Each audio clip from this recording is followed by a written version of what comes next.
quite a bit in the shop. Alrighty. 2012 Nissan GTR, aka Godzilla. Launched in 2007 as a 2008 model.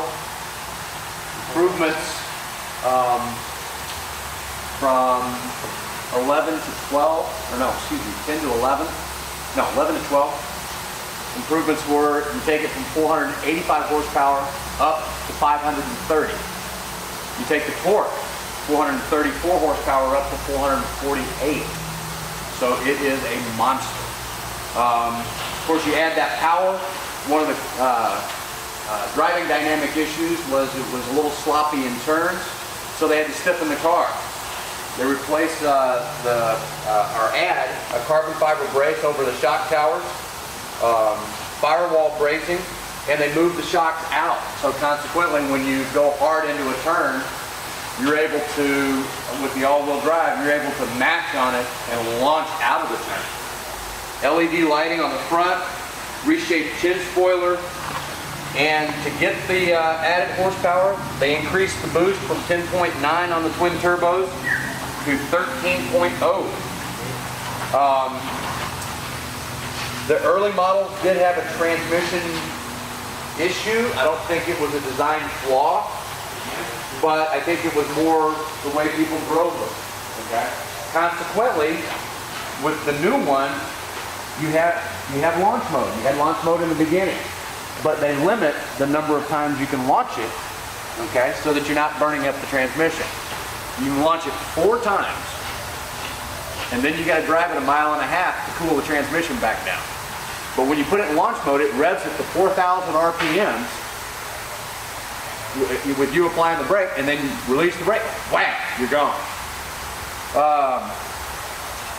Increased with the added horsepower, they had to put a bigger thermostat in it, so they increased it by 1 millimeter so they could get better cooling.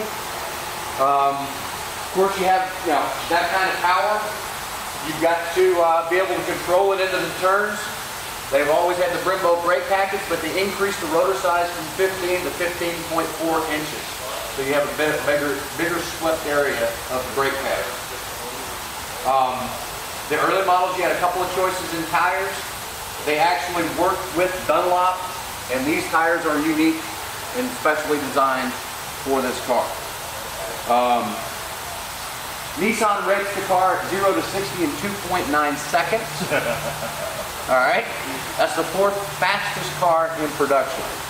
The Lamborghini, the Ford twin turbo, the Bugatti are all rated it faster. But the interesting thing is, when they took this car to the test track, Car and Driver did an excellent review on it. They kept nailing it at 3 seconds, nailing it at 3 seconds, nailing it at 3 seconds.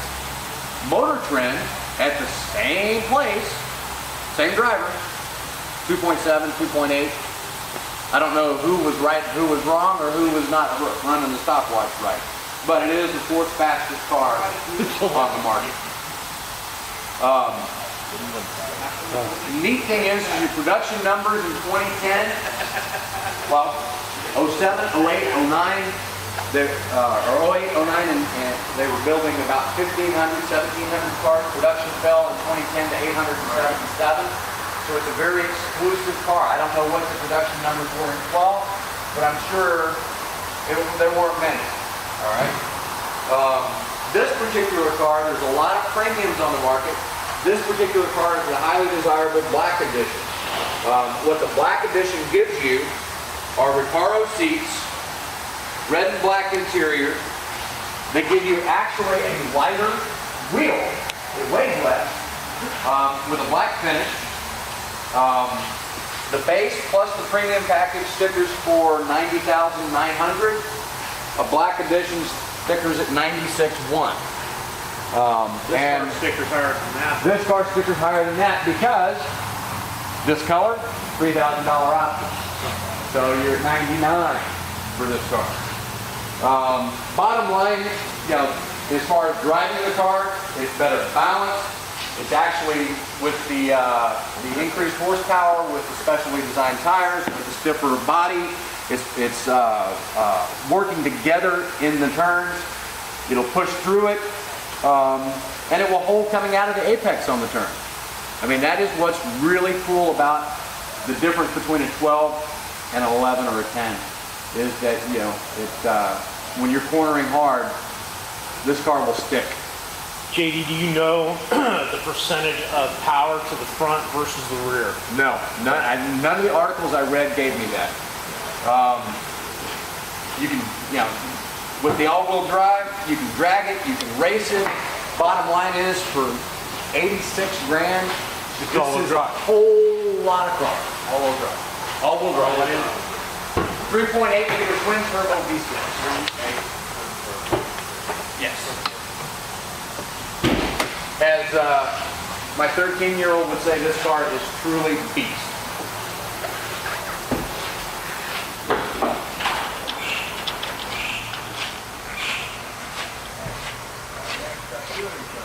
Yeah, one pretty bad. Now, as Tom said, on this particular car, it belonged to a good customer of ours. He bought it. It was not his first GTR. To find the black edition in the color that he wanted, he had to go to Nissan in Round Rock. Not every Nissan dealer can carry this car.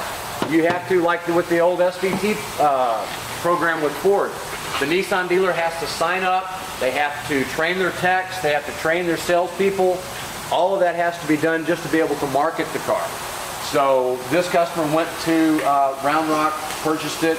It's a local one-owner San Antonio car.